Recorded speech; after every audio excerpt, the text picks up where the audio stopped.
Hello, everybody. The Nameless Narcissist here once again. A simple man diagnosed with NPD, talking about narcissistic personality disorder and the things that go on in my head. If you like this video, please like, comment, and subscribe. But keep in mind, I am no clinician, so I can only speak to my own experiences and sometimes the studies that I reference. Anyways, getting into it. Identity disturbance. The common factor, I would say, of every single personality disorder. We have a flawed sense of what is how we perceive the world and how we perceive ourselves. And this is neglected horribly in the DSM. In the alternative methods of diagnosing, which is also in the section 3 of the DSM, it has a little bit better of a thing, right? And so I kind of want to go through some of the other personality disorders and how this identity disturbance presents in them. And at the end, I'll finish up with NPD. Just because, I don't know, if you guys have been watching my videos for long enough, you guys kind of get what that kind of means, right? Well, how I feel in regards to that. So I would even have a whole video on it. So ASPD, antisocial personality disorder. You're fucking guys who commit crimes all the time, I guess, because that's literally just, they went into a prison and was like, oh, what all these people have in common? And weirdly enough, they commit crimes. So they try to rewrite that a little bit, that it's not just based around crimes, right? But what they said for their identity disturbance is self-esteem is based off of power, personal gain, and pleasure. Which I find very interesting because I never really conceive as people with ASPD, even quite having a self-esteem, if I'm being honest. I'm not sure how, please, the people who have ASPD, please comment below. But I never imagined that it really fed their self-esteem, right? It seemed more sensation-seeking just because, they're bored all the time. They just need they need to feel like something, right? And power can be very intoxicating. Power can feel good.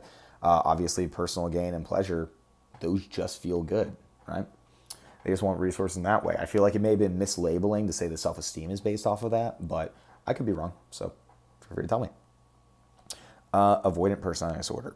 And these are all being alphabetical, by the way, because they got rid of the clusters in the alternative diagnostic criteria. I kind of like the clusters, though. I don't know. Maybe I have a bias. Just because I do feel like most of them make sense. But, so we got people with a avoidant personality disorder view themselves as socially inept, personally unappealing, inferior, and feel excessive shame. Right? Same with NPD, though. Excessive shame. Maybe there's no overlap there. Maybe they belong in cluster B.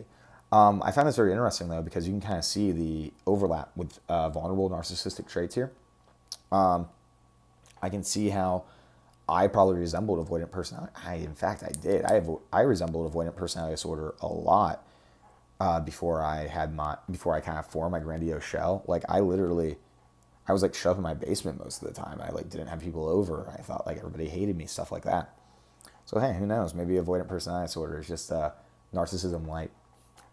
I doubt it, but it's just very interesting to be able to see these overlaps because all personality disorders have certain degrees of overlap.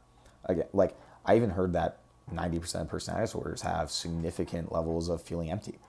That isn't in the ASPD and avoidant personality disorder criteria or anything. Hell, it's only in borderline, but I know I feel empty. I know most people with NPD feel empty. All borderlines feel empty, more or less. I've even heard somebody with OCPD say that they felt empty. But anyways, BPD. This is where it's most pronounced, I'd say, or at least most obvious, where they have basically no sense of self. In the DSM-3, they actually said that the only stable portion of borderline personality disorder is the instability, right? And this applies to identity. You will see people with BPD. One of the biggest red flags of me is somebody has BPD, and this is a horrible overgeneralization, but they're constantly changing their hair color because that's an expression of identity disturbance. It's I don't feel like I'm this hair color anymore. I'll do it over again.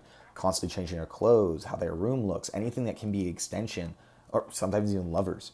Anything that can be an extension of their identity will be changing constantly because they don't know who they are. Anybody with BPD, give them a pen and be write down things about themselves. And they won't be able to do it. They're this is too hard. They might even get angry. They'll be this is fucking ridiculous. I don't know what you expect me to say. They genuinely don't have that sense of self. I could list off things about myself, right? And though they kind of feel fake, I'd be yeah, hell, I could list off the fucking symptom criteria. But it's yeah, I love to read. I'm into history and geography. I love science. Can be domineering and arrogant. I'm a good friend most of the time. I try very hard to grow as a person. I can give a pretty in-depth, it feels fake again, and it feels like there's kind of a disconnect between the real me, in quotes, and what that is. But I can tell you who I am, more or less, ostensibly. People with borderline personality disorder, they just can't. It's fucking interesting as hell. I did this a couple times to some people I know with BPD, and it was fascinating. They literally just couldn't do it. And I was like, fuck, what does that even mean? I give them a personality test, and they're like, what are you now? Like, I can't answer this. I need a break. Really interesting. So OCPD. This one's a little bit more straightforward. If you know anything about OCPD, a lot of their things is based around their morality or around their work. So basically, their sense of self is entirely derived off of their commitments to their, more or less, their ideology, right?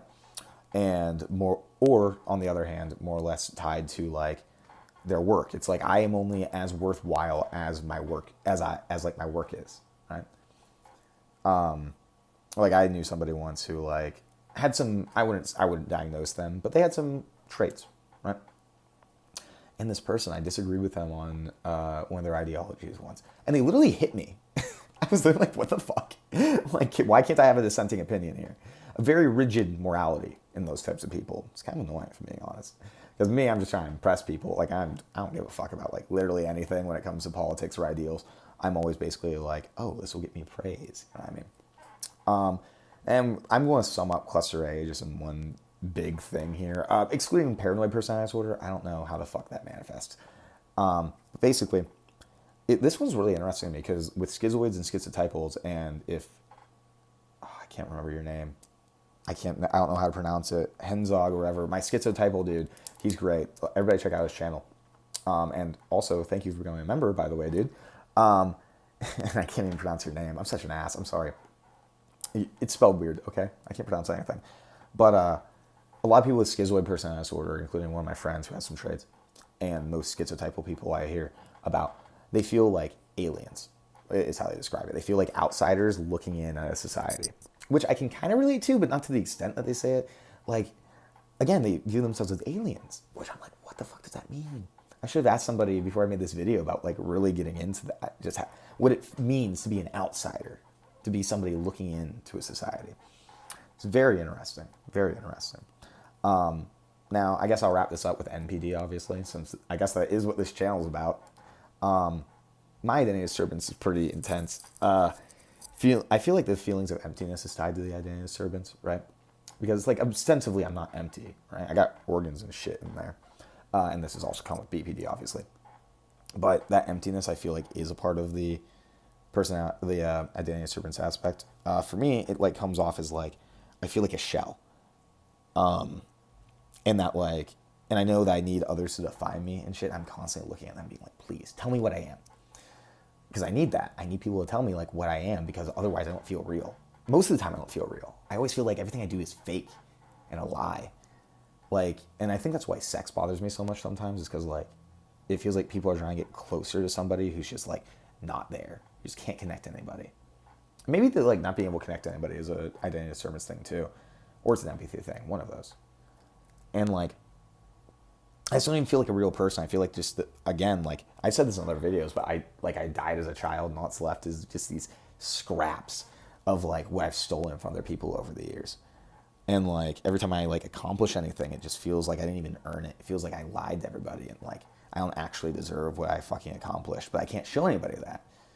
And I need to like try to convince myself to believe it to feed my grandiosity. And like, I don't know, it sucks. It really does. I sympathize a lot with other people with identity disturbances. And like, I know this ties into like my imposter syndrome and shit like that, and like, which most people with MPD do. But it's like, I just don't feel like a real fucking person. I just don't feel like a person. That's like really just the way to sum it up. And like the only way I feel like I can feel like a person is if people are paying attention to me and praising me and telling me that I'm great, and that like, that's the only time I feel real at all, is when I'm with a bunch of people and they like adore me. I mean, it's just like because I'm being distracted by it. I don't know. It's like it really sucks, because it's like I constantly have to like seek out that self-esteem stuff. I hate it. I I don't know. And that ties into envy too. So like everybody, like I'm at a social situation and like I see some people just like chilling there, like on their phone. They just don't care. And I'm like, if I was on my phone, people would think I was upset. And I wouldn't be able to like entertain them. They'd think I was weird. They'd think I was awkward. And so I can't do that. I have to like constantly be performing. I feel like a performance too. That's a good way of putting it. I'm constantly monitoring myself, making sure everybody knows that I'm like, great. I need to make sure everybody thinks that. If I don't, it's like debilitating. Like I get like one negative comment on this channel and I feel like I just feel so ashamed and like I want to hide, and I feel like it's true. I feel like when somebody insults me, it feels like it's true. And like everything else about me is like so obvious in that moment. Like I'm even like the most obvious things about me, I'm always fucking like questioning.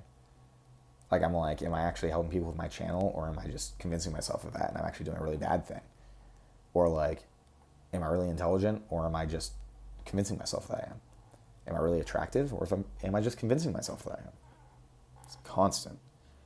I rely so much on that praise. And then like, then when I get the praise, it makes me feel better, but I also feel awkward replying to it. I'm not sure how a lot of the times. Either I try to like egg them on a little bit, or I'm just like stuck like, thank you, I guess. And like whenever somebody compliments something about like me as a person, like saying like I'm a good person, or that like I'm a good friend, stuff like that feels like a lie.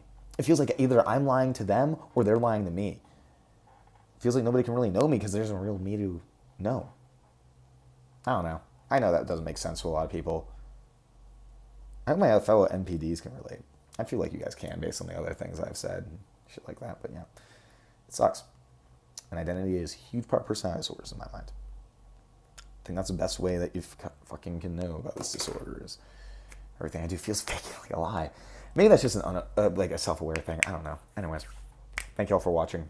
Got real depressing at the end, I know. Got intense. Whatever. Follow me on shit. Take your fucking meds.